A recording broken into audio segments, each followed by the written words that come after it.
Então, isso é muito importante, porque a musculatura externa, ela vai, na verdade, fazer toda a preparação da sua empresa para os impactos que vão surgirem. Agora, eu te pergunto uma coisa, quando você vai escrever agora o plano de negócio da sua empresa, você vai criar agora a sua empresa, você precisa se preparar ou escrever tudo isso? Não. Conforme eu te falei, poupa tempo, energia e dinheiro. Ou seja, faz primeiro uma análise de viabilidade do teu produto ou do teu serviço. Tem que fazer primeiro a viabilidade. Por quê? Porque a viabilidade ela vai determinar se o seu negócio é satisfatório ou não.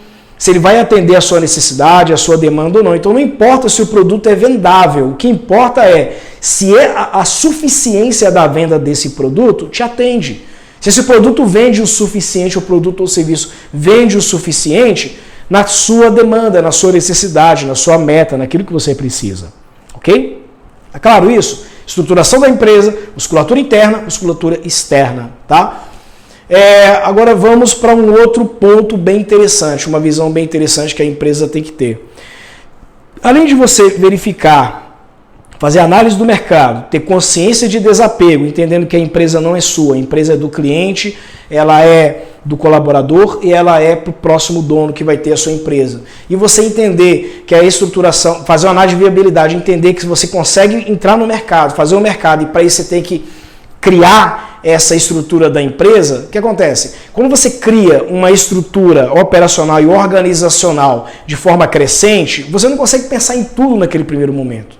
Mas você tem que pensar primeiro no básico. Você cria uma estrutura, cria uma musculatura interna básica, necessária para poder atender naquele momento, e uma musculatura externa, suficiente para aquela meta, para aquela briga. Eu quero que a minha empresa cresça esse ano 25%. O que é necessário para a minha empresa criar esse ano 25%? Eu estou falando de metas. Você começa a definir metas iniciais para a tua empresa e para o teu negócio. Agora, pega tudo isso e dá uma pausa. Você tem perfil de empreendedor? Vamos lá então. Você não consegue fazer nada na sua vida hoje sem vendas. Então, a primeira coisa que você tem que avaliar ou validar dentro da sua empresa é vendas. Principalmente para o CEO, para o dono da empresa, para o dono do negócio, quem está colocando o negócio. O cara tem que ser muito bom de venda, tem que ser um cara que goste de venda e entenda de vendas. Por que eu estou falando isso? Porque nada no mundo, galera, se faz se não houver vendas. Toda empresa tem que vender alguma coisa, um produto ou um serviço. Ah, mas eu sou um pizzaiolo, eu sou muito bom para fazer pizza. Ah, legal, você vai fazer pizza muito bem, vai fazer pizza deliciosa. Quem vai vender sua pizza?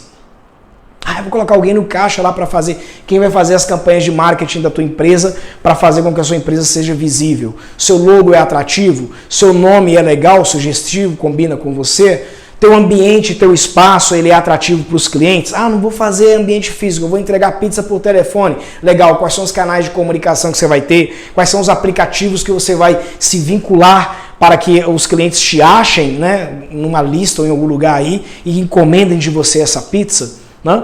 Então, assim, é todo um processo que você tem que pensar, mas o principal deles é o quê? É a venda, porque sem a venda você não vai sobreviver. Segunda coisa importantíssima, né, que o empreendedor, o empresário, o candidato a empresário tem que ter é a habilidade de gestão. Eu estou falando de gestão de tempo, gestão de pessoas e gestão do próprio negócio, do negócio propriamente dito. No mínimo, só que gestão, gente, é muito abrangente. É uma árvore, que nem essa plantinha está do meu lado aqui, ó, cheia de galhos aqui, tem até um galho caído aqui, coitado. É uma árvore, é muitas coisas, mas no essencial, 3 habilidades de gestão são fundamentais. Gestão de pessoas. Lembra que eu falei da musculatura interna? É impossível você fazer uma ótima musculatura interna da sua empresa se você não tiver uma boa gestão de pessoas. Entender perfil profissional, entender que você tem uma demanda, tem uma necessidade de produção ou de execução dentro da sua empresa e saber qual o perfil, qual o skill, quem é aquela pessoa, né? Qual o perfil que mais se encaixa aqui dentro, que vai fazer com que eu tenha os resultados que eu preciso de ter. Então você tem que entender de pessoas. Se você não gostar de pessoas e não entender de pessoas, nem se aventure a empreender, desculpa. Porque empreender não é só lidar com as pessoas internas, musculatura interna, é também externo. É saber lidar com o seu cliente, é saber lidar com o fornecedor, saber lidar com os bancos. Né? Então, se você não gosta de pessoas, se você não tem habilidade nenhuma com pessoas, é fácil, que você consegue desenvolver habilidade. Agora, se você não gosta de pessoas, nem se arrisca a empreender antes de você poder aprender a se apaixonar por pessoas. Porque você está criando produto e serviço para pessoas. Eu não entendo como uma pessoa quer ser empresária, como é que ela quer ser empreendedor e ela não gosta de pessoas. Tem que gostar de pessoas. A primeira gestão obrigatória dentro de uma empresa que o gestor, o CEO tem que ter é o quê? Pessoas. Primeiro ele tem que ser um muito bom vendedor. Como é que ele vai conseguir ser bom vendedor se ele não gosta de pessoas, se ele não entende de pessoas? Então ele tem que entender de pessoas sim. A primeira coisa que você tem que fazer é essa. A primeira parte da gestão é essa. Segundo, tem que ter uma gestão de tempo. O que é gestão de tempo? Tem muito empresário aí fora que o cara é atarefado, mas não é produtivo. É uma diferença muito grande, galera, entre você ter a agenda cheia e aquela agenda cheia de fato resultar em alguma coisa e você ter a agenda cheia e resultar em estresse, cansaço, dificuldade. Quantas reuniões improdutivas, quantos encontros improdutivos. Você vai olhar o, sei lá, task list do cara, né? Teve gente que eu já fiz atendimento, já que o task list do cara tinha de tudo que você imaginar. Pegar filho na escola, levar filho na escola, comprar merenda, comprar não sei o que, fazer não sei o que. São atividades que ele consegue delegar para outras pessoas. Ah, mas eu não consigo delegar. Eu passo, André, olha só. Eu levo, sei lá, 2 horas para explicar essa atividade para uma pessoa. Se eu pegar para fazer, eu faço com 5 minutos. Você vai fazer eternamente essa atividade em 5 minutos. Você tira 2 horinhas só da sua vida e investe naquele cara, tá? 2 horinhas, esses 5 minutos, o que vai acontecer? Eles vão te render, sei lá, vão te render depois de 2 horas, né, que você já explicou para aquele cara, você economiza 5 minutos todos os dias, durante o resto da sua vida. Nunca mais você vai se preocupar com isso. Ou melhor ainda, cria um processo para isso. Investe um tempo, cria um processo. A gestão de tempo é interessante pelo seguinte, nós ficamos presos nas nossas atividades do dia a dia, existe esse vício, porque eu sou empresário, eu sei como é que isso funciona, de nós ficarmos presos em atividades, porque a maioria dos empresários eles têm um problema chamado perfeccionismo. Eu aprendi uma coisa e demorei muito para poder entender isso. Feito é melhor do que perfeito. Isso quer dizer que eu tenho que entregar qualquer coisa? Não, isso quer dizer que eu tenho que entregar. Se deu aquela data, eu tenho que entregar. Por quê? Tem credibilidade envolvida, tem investimento envolvido, tem pessoas envolvidas, tem uma série de coisas envolvidas se eu perder aquela data. Então eu tenho que entregar aquele negócio. Se você tem que entregar aquele negócio, tem que fazer aquela entrega, o que você precisa de fazer? Você precisa de cumprir com aquele prazo, honrar com aquele prazo. O que geralmente as montadoras de carro fazem? Vão lançar um protótipo num carro X, por exemplo, né? Vai lançar o carro no mercado. Modelo novo, sei lá. E lança o carro no mercado. Pá. No lote de fabricação daquele carro, eles percebem que o carro tem um problema. Ah, tem um problema no airbag do passageiro. O que a montadora faz? Ela interrompe a linha de produção? De forma alguma, ela continua com a linha de produção. Quieta, calada, mas continua com a linha de produção, vai fazendo. Lançou o carro no mercado, fez o marketing, começou a vender o primeiro lote, vendeu o segundo lote, recall. Convidamos a todos os proprietários do carro da marca XYZ, modelo tal, lote de fabricação, chassi de tal a tal, comparecerem à concessionária para fazer a troca da peça tal. Tá? Isso acontece demais, porque ele tem uma data para fazer. Feito é melhor do que perfeito. E existem defeitos que vão aparecer com o feedback do cliente. Vamos voltar para a indústria automotiva de novo. Quantos carros são lançados que os clientes dão um feedback, que as concessionárias fazem pesquisa, já fizeram comigo também, pesquisa com os clientes, perguntando, olha, o que dá para melhorar nesse carro? O que mais te agrada nesse carro? O que você acha que poderia... Eu não falo qual o defeito, né? O que é pior nesse carro, não é nessas palavras, mas eles usam uma palavra mais educada, né? O que poderia melhorar nesse carro? O que você gostaria que melhorasse no veículo? Né? Ah, o assento, a cadeira é mais ou menos assim, é mais baixa, é mais alta, é mais de um lado, mais do outro, mais dura, mais leve. Né? A direção, a posição, o retrovisor, não sei o quê. Esteticamente você vai falar algumas coisas e também do conforto, né? A suspensão é meio dura, o freio é mais assim e tal, não sei o quê. Dependendo da feedback dos clientes, eles lançam o carro versão ano X, mas já coletando a maioria dos feedbacks que os clientes deram. E o produto ele vai melhorando gradativamente. Não existe produto perfeito. Não existe serviço perfeito. Nós, empresários, nós às vezes retemos o lançamento de um produto ou de um serviço ou de alguma coisa porque na nossa visão não está bom. Steve Jobs fez isso, né? Ele pegou o Lisa e queria que o Lisa fosse perfeito, né? Que o computador Lisa fosse melhor que o Apple I e que o Apple II. Então ele idealizou o Lisa, gastou rios de dinheiro no laboratório. O que custou o Lisa para o Steve Jobs? A cabeça dele. Ele foi demitido da Apple por causa do Lisa. Né? Só falando de Apple aqui agora, né? A empresa aprendeu tanto isso que um dos feedbacks que os clientes deram para o iPhone foi o seguinte: o iPhone é muito liso, é muito corrido, né? Todo mundo reclamou que ele é liso, né? Porque a superfície dele deslizava fácil num ambiente ou alguma coisa assim. O que a Apple fez? Falou, vamos abrir mercado. A empresa, gente, quando ela pensa em produtos, ela é fantástica em pensar em produtos, ela pensa também nos agregadores dos produtos. A Apple não fabrica capa de iPhone, ela não fabrica película de iPhone, ela não fabrica nenhum tipo de outro acessório advindo que os caras misturam aí com o iPhone. Agora que ela está entrando com a linha de acessórios, que é o AirPod, né, o fone de ouvido, ela está entrando com alguns outros acessórios, umas caixinhas de som e etc. Né? Mas ela começa a dar mercado para outras pessoas. Ela fala assim, esse problema se resolve com uma capinha. Então vamos deixar os fornecedores, né, os nossos agregados, eles fornecerem soluções. Então o cara desenvolve uma capinha para ele ficar preso, por exemplo, no vidro. Exemplo, o iPhone X, o XS Max, etc. A traseira dele é toda de vidro, né? Então se você jogar numa mesa que nem essa que eu tenho aqui no escritório meu de vidro ou na outra que eu tenho de lado de madeira aqui, ele vai deslizar, né? Pode cair no chão, pode quebrar, pode acontecer alguma coisa. E aí você resolve como? Uma capinha, compra uma capinha de um terceiro, coloca nele. Eu tenho uma capinha, uma case, eu não tá aqui não, emborrachada, e ela, se colocar no vidro aqui, ela fica aderente, ela fica presa no vidro aqui, ela não sai do lugar. Você consegue resolver essas coisas dessa forma. Ou seja, lá atrás, quando eu falei que você cria a empresa para o cliente, você vai ouvir o cliente em forma de quê? Como ele me compraria. Mas há situações que você consegue resolver o problema do cliente não diretamente, você resolve o problema do cliente indiretamente.